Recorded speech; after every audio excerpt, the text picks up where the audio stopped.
उत्तरी हवा और सूर्य की कहानी। एक बार की सूर्य और उत्तरी हवा में बहस छिड़ गई। उत्तरी वायु घमंडी और जिद्दी प्रवृत्ति की थी। उसे अपनी शक्ति पर बड़ा अभिमान था। अक्सर वह प्रचंड वेग से बहती और पेड़ों को उखाड़ फेंकती, घरों को गिरा देती, खेतों में खड़े फसल बर्बाद कर देती थी।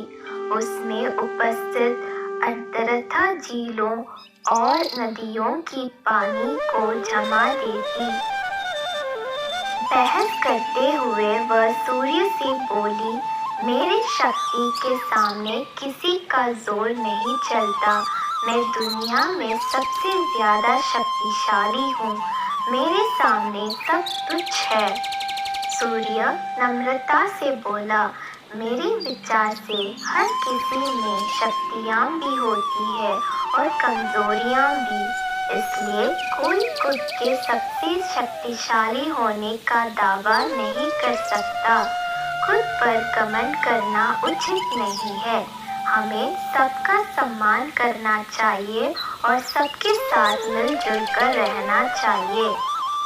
उत्तरी हवा तुनका कर बोली, मैं तुम्हारी बात नहीं मानती। मैं सबसे ज्यादा शक्तिशाली हूँ और ये मैं तुम्हें साबित करके दिखाऊंगी। ऐसी बात है क्या? तो अपनी ताकत साबित करने के लिए तैयार हो जाओ। नीचे देखो, धरती पर एक व्यक्ति दुशाला ओढ़े पैदल जा रहा था। तुम उसकी दुशाला उसके शरीर से हटा दो।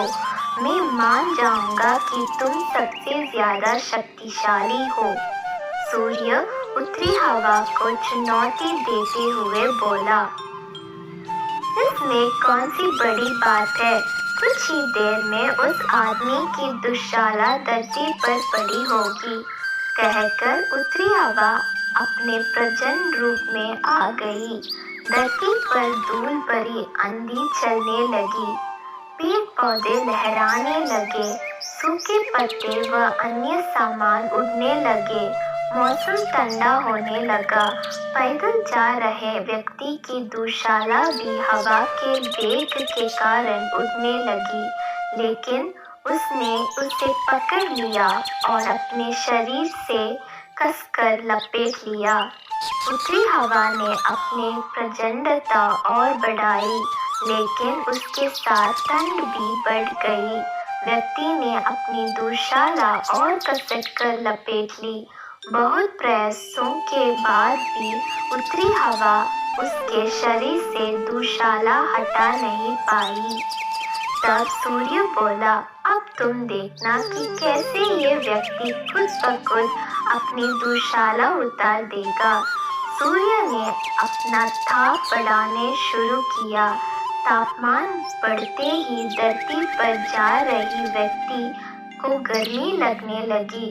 वह पसीना पसीना हो गया। फिर क्या, उसने खुद ही अपनी दुशाला उतार दी।